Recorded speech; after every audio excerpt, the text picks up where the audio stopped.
Sir सबको निकाल लिया गया है, सबको निकाल सबको निकाल। जिस दिन देखिए ये 16 तारीख को जिस दिन ये अभियान तेजी से चल रहा था और लगभग 24 मीटर के आसपास पहुंच गया था, अचानक वाइब्रेशन तेज होने लगा और मशीन भी अंदर जाकर फंस गई। वो मोमेंट बहुत ही कठिन था और चूंकि उस दिन मैं एक कार्यक्रम के बाद मैं जैसे ही भोजन करने को जाने वाला था 3-3:30 बजे और मुझे जैसे सूचना मिली तो वो मुझे एकदम से बहुत बड़ा मुझे एक झटका जैसा लगा। लेकिन मेरा ईश्वर पर और बाबा बौखनाथ पर पूरा भरोसा था कि वो निश्चित रूप से सबका जीवन बचाएंगे, सबको सुरक्षित बाहर निकालेंगे और उनका आशीर्वाद पूछने दो।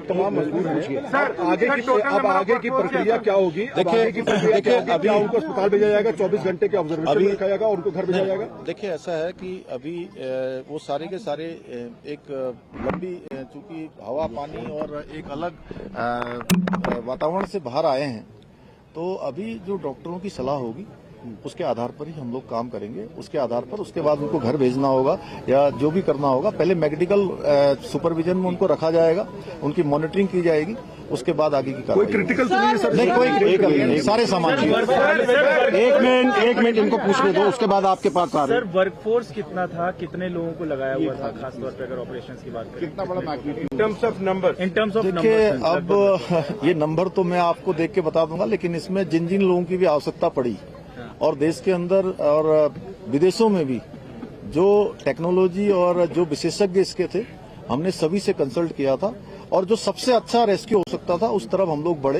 हालांकि कठिनाई आई। एक मिनट बात कंप्लीट कर लेंगे। जी सर बोलिए। जी सर तो वो अभी एस्टिमेट लगाना मुश्किल है, वो आपको बता देंगे अलग से। और जितने भी लोग लगे यहाँ पे कौन थे? आपका हो गया। आप भी बाबा बागनाथ के मंदिर में गए, वीके सिंह भी बाबा बागनाथ के मंदिर में गए। गांव वालों का कहना है कि जब तक मंदिर नहीं बनेगा हम आगे काम नहीं होने देंगे। क्या सरकार वो पहले ही हम लोगों ने तय कर लिया है कि मंदिर वहाँ पर बनेगा, बाबा बौखनाथ की कृपा से। गाँव वालों से पूछने से पहले ही वो डिसाइड हो गया। डिसाइड हो गया ऑलरेडी। 100 मोटो हम लोगों ने लिया। एक मिनट बाबा, एक मिनट।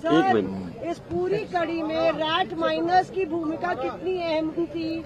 वो अंतिम पड़ाव में आए और पूरा ये आपने शायद मैंने जो सबसे पहले बीच में बोला था, आपने शायद उसको ध्यान नहीं दिया। वो उनकी बहुत बड़ी भूमिका थी। दिल्ली जल बोर्ड से भी आए थे, गोरखपुर से भी आए हुए थे। उन लोगों ने मैनुअली जाकर जो काम किया वो बहुत निर्णायक इस पूरे अभियान को निर्णय तक पहुंचाने का काम उन्होंने भी किया है। सर मजदूरों के लिए किसी राहत राशि का ऐलान किया गया, कोई समर्थन राशि उनके लिए?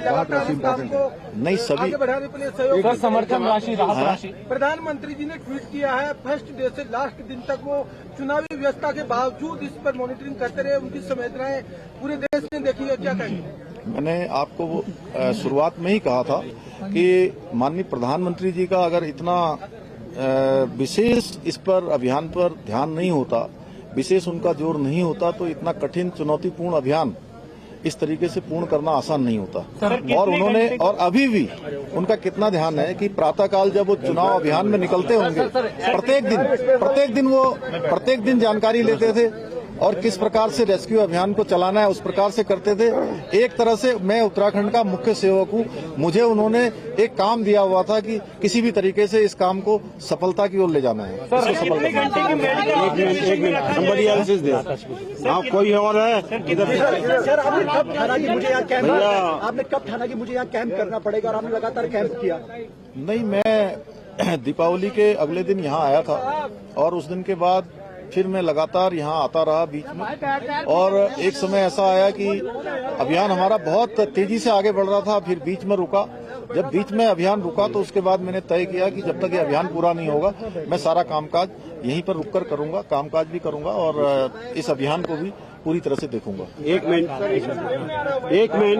नहीं, राहत राशि के लिए देखिए, राहत राशि के लिए हमने अभी सभी श्रमिक भाइयों के लिए अपने उत्तराखंड राज्य की तरफ से 1-1 लाख रुपए की जो है व्यवस्था की है। 1-1 लाख रुपए की जो है कल हम उनको सभी को चेक सौंपेंगे और भी जो सहायता होगी वो करेंगे। और NHI DCL जिसमें वो सभी लोग काम करते हैं उनसे भी हम अनुरोध करेंगे कि उस हमारे इन श्रमिक भाइयों को जो 41 हैं उनको जो है कुछ दिनों के लिए 15 दिन 20 दिन या 1 महीने के लिए सवेतन उनको जो है उनके घर जाने के लिए और रहने की जो है अनुमति दे दें। धन्यवाद सर। कितने घंटे की मैच एक मिनट इनको पूछ लेने दे भाई। ऑपरेशन था उसका मैग्नीट्यूड हम समझना चाह रहे थे sir, may be in terms of the cost जो भी लगी या वर्कर, और दूसरा क्या एयरलिफ्ट करने की बात आ रही है, नॉट फॉर मेडिकल बट घर जाने के लिए। अभी देखिए, सबसे पहले अभी सभी लोग बिल्कुल जो भी अभी चेकअप हुआ है आने के बाद उनका ब्लड प्रेशर चेक हुआ है, अन्य जो भी जरूरी जो शुरुआती जो लक्षण होते हैं वो किसी प्रकार के किसी भी कमजोरी के या किसी थकावट के किसी बुखार के कोई भी लक्षण उनके अंदर नहीं है, सारे के सारे स्वस्थ हैं। और इतना बताऊं कि जब उनके लिए अंदर स्ट्रेचर की व्यवस्था की थी कि वो स्ट्रेचर से आए, उसमें स्ट्रेचर पे नहीं आए, सारे लोग क्रॉलिंग करके आए हैं, तो वो सब स्वस्थ हैं और अच्छे तरीके से थे। इसलिए पहला सवाल जो मेरा था, हाँ, एक मुझे हम लोग को मैग्नीट्यूड समझा दीजिए, कितना बड़ा ऑपरेशन था, may be in terms of कितना कॉस्ट आया या फिर इन टर्म्स ऑफ कितना वर्क। अब देखिए, अभी तो पहले कॉस्ट को देखते कि हम लोग पहले उनके जीवन को सुरक्षित बचाते या उनको बाहर निकालते। हमारी पहली प्राथमिकता थी कि कॉस्ट कितनी भी लगे। हमारे प्रधानमंत्री जी ने कहा था कि किसी भी कीमत पर सबको सुरक्षित बाहर निकालना, ये हमारी प्राथमिकता थी। धन्यवाद।